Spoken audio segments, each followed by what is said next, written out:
Mark Twain selected works.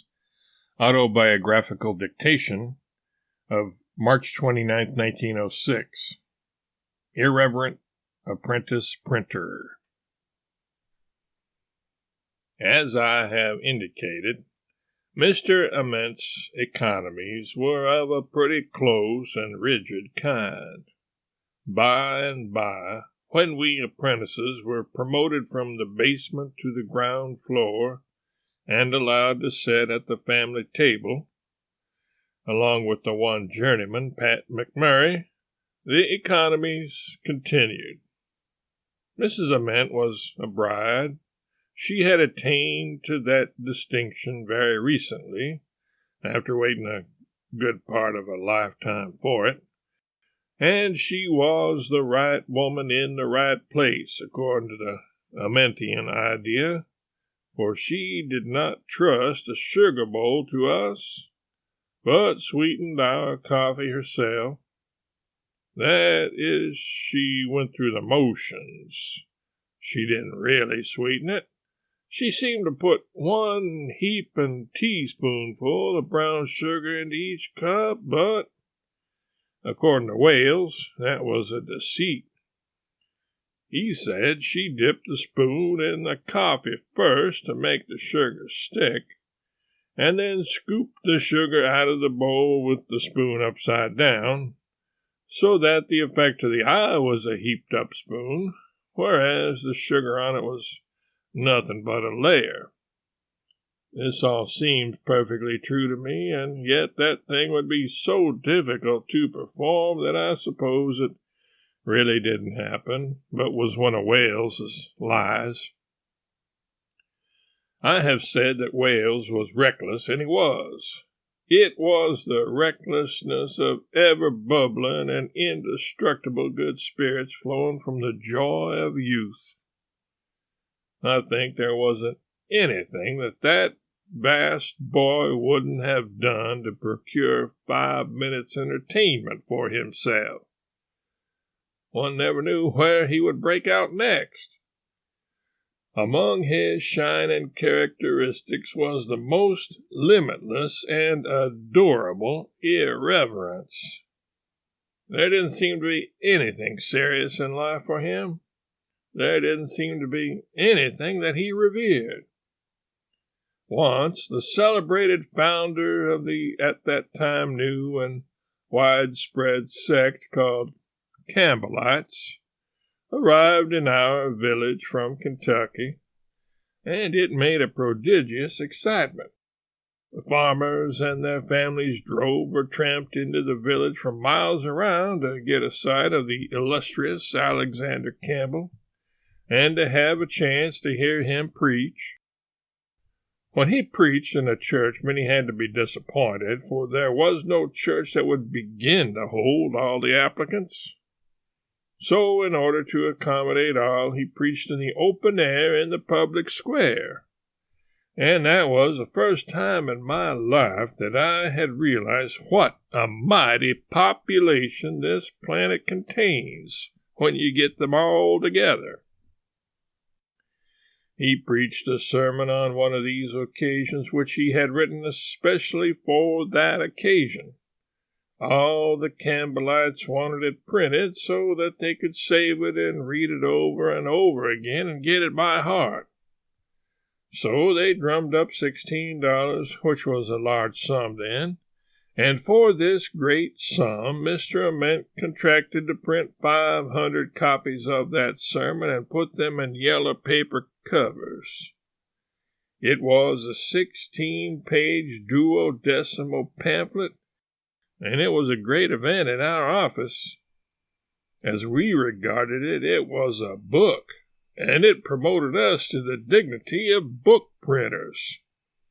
Moreover, no such mass of actual money as $16 in one bunch had ever entered that office on any previous occasion. People didn't pay for their paper and for their advertising in money. They paid in dry goods, sugar, coffee, hickory wood, oak wood, turnips, pumpkins, onions, watermelons. And it was very seldom indeed that a man paid in money. And when that happened, we thought there was something the matter with him. We set up the great book in pages, 8 pages to a form, and by help of a printer's manual, we managed to get the pages in their apparently crazy but really sane places on the imposing stone. We printed that form on a Thursday. Then we set up the remaining 8 pages, locked them into a form, and struck a proof. Wales read the proof and presently was aghast, for he had struck a snag. And it was a bad time to strike a snag because it was Saturday. It was approaching noon. Saturday afternoon was our holiday, and we wanted to get away and go fishing.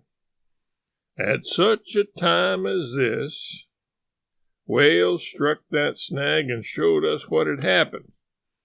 He had left out a couple of words and a thin-spaced page of solid matter, and there wasn't another break line for 2 or 3 pages ahead. What in the world was to be done? Overrun all those pages in order to get in the 2 missing words? Apparently there was no other way. It would take an hour to do it. Then a revise must be sent to the great minister. We must wait for him to read the revise. If he encountered any errors, we must correct them. It looked as if we might lose half the afternoon before we could get away. Then Wales had one of his brilliant ideas. In the line in which the out had been made occurred the name Jesus Christ. Wales reduced that to J.C. It made room for the missing words, but it took 99% of the solemnity out of a particularly solemn sentence. We sent off the revise and waited. We were not intending to wait long. In the circumstances, we meant to get out and go fishing before that revise should get back, but we were not speedy enough. Presently, that great Alexander Campbell appeared at the far end of that 60-foot room, and his countenance cast a gloom over the whole place. He strode down to our end, and what he said was brief, but it was very stern, and it was to the point. He read Wales a lecture.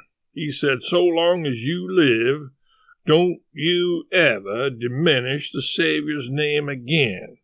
Put it all in." He repeated this admonition a couple of times to emphasize it.